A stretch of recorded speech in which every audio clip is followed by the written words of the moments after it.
Hello and happy Valentine's!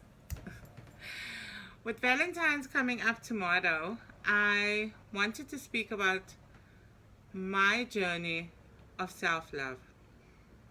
And of course, just explain how I came to understand that. Now, before I did that, by the way, I have my little angels on, as you can see. I was out earlier and it's very, very hot. So the red top is just by coincidence. And a lovely coincidence it is. You see how the universe works? Nevertheless, I thought to myself, I wanted to do a little chat about self love. But before I did that, I thought to myself, okay, what is Valentine's? And then I thought back and I thought to myself, okay, what are the stories that I've heard? I've heard the story about Saint Valentine and how he became a martyr because he was executed um, by some Roman official. I don't know if it was the emperor or whoever it was, but he used to be the priest that married people. And I don't know if it was done in secret. I don't know. That was just a story that I kind of grew up and, came across. So I thought to myself, let me do a little bit of research. And so I looked around and it turns out that it's kind of in sync with it all. And then I came across Britannica.com, and I want to read a little phrase to you from Britannica.com. And it says, given their similarities, it has been suggested that the holiday has origins in the Roman festival of Lupercalia. I don't know if I am pronouncing that correctly, so forgive me if I'm not. And it was held in mid-Feb, or sometime in Feb. The festival, which celebrated the coming of spring, included fertility rites and the pairing off of women with men by lottery. As a woman, I had to really think about that because I thought to myself, my goodness gracious me, if I was the person I am now and I had been in that era, I don't think that I could have participated in that or even gone along with it. I would probably have, I don't know, taken myself to the bush for the whole month of February or disappeared for the month of February somehow or the other, because I wouldn't subject myself to being a lottery pool for anyone. And that's just my way of thought.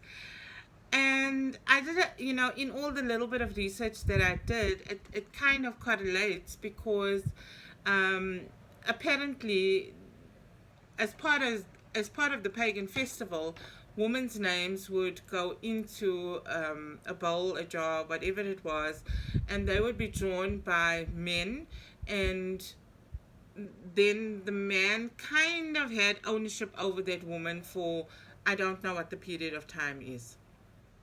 I didn't delve that deep into it, but I thought to myself, I thought then about arranged marriages and so many arranged marriages have become or are and blossom into such beautiful relationships. But then I thought to myself, it wouldn't sit with me in those days anyway.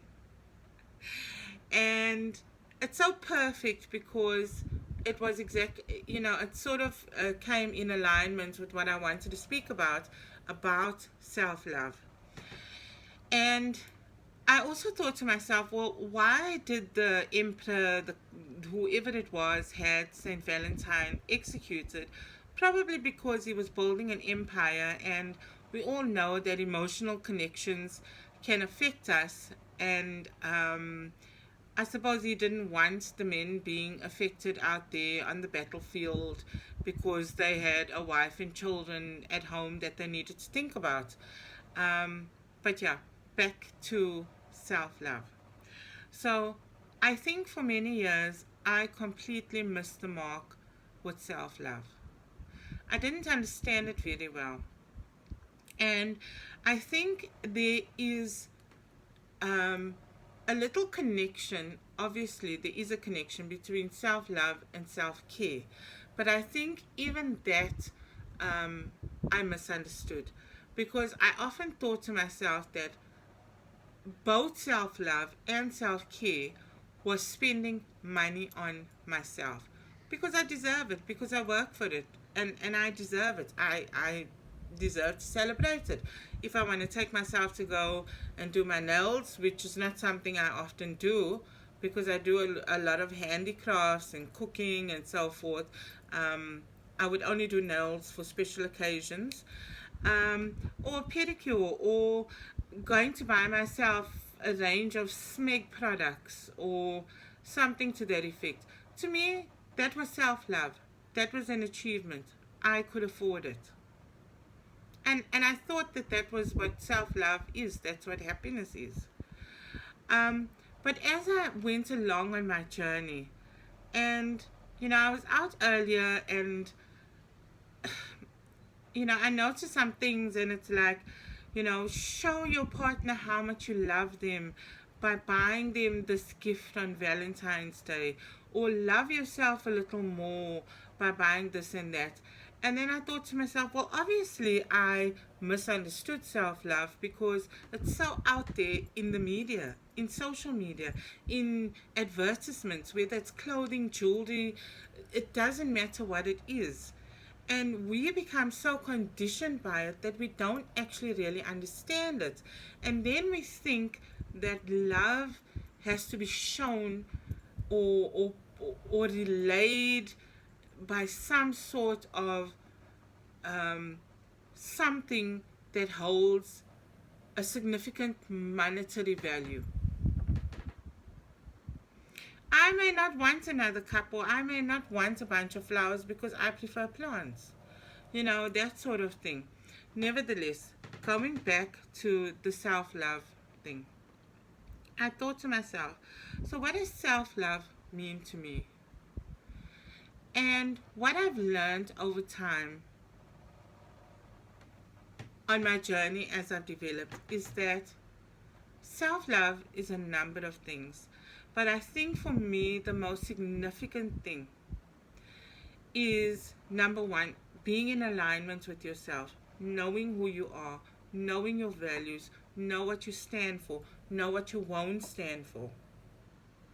Because when you know that, you know how to choose yourself under certain circumstances. And choosing yourself for me is one of the cores of self love. Now, when I say choose yourself, we live in a symbiotic society. We live in a symbiosis. Everyone wants to be heard, understood, loved, felt. It's natural. So most of the time you're going to need to compromise in relationships in order to have successful relationships. What I mean by choosing yourself is when something really doesn't sit with you and you do it anyway because you want to fit in, or you don't want to disappoint, or whatever it may be. You know, maybe your partner likes something that you don't like, and you're going to compromise, and you compromise for a while till eventually you tell your partner, I just don't like that kind of music, or I really don't like being with those people, they lower my vibration. That's what it means. It means being in resonance with yourself, understanding your own values, and not lowering your standards just to fit in. No. Maybe they'll love me a little more if I do this and this and that. I don't want to disappoint my parents because I don't really want to do that, but okay, I'll do it anyway. Um, Now remember, I spoke about compromise. I'm talking here about choosing yourself in a loving manner. not in a aggressive, disgruntled manner, them and this and that. No, it's about in a loving way.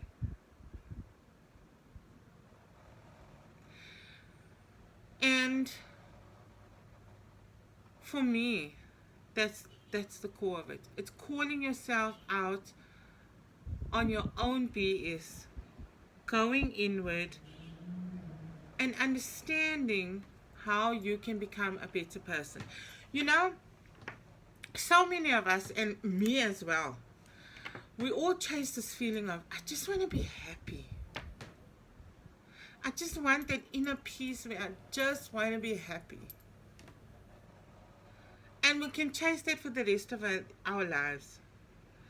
But once you go in and you find that self love, and you wake up in the morning and you feel that, oh, thank you, I'm alive today. What can I do today? It's such a beautiful day and all of that. That is happiness. That is inner peace. You know, sometimes it's calling yourself out on something as simple as, you know, maybe you'll go from job to job to job to job. Or maybe you just can't make that solid friendship and have like a bestie or whatever the case may be.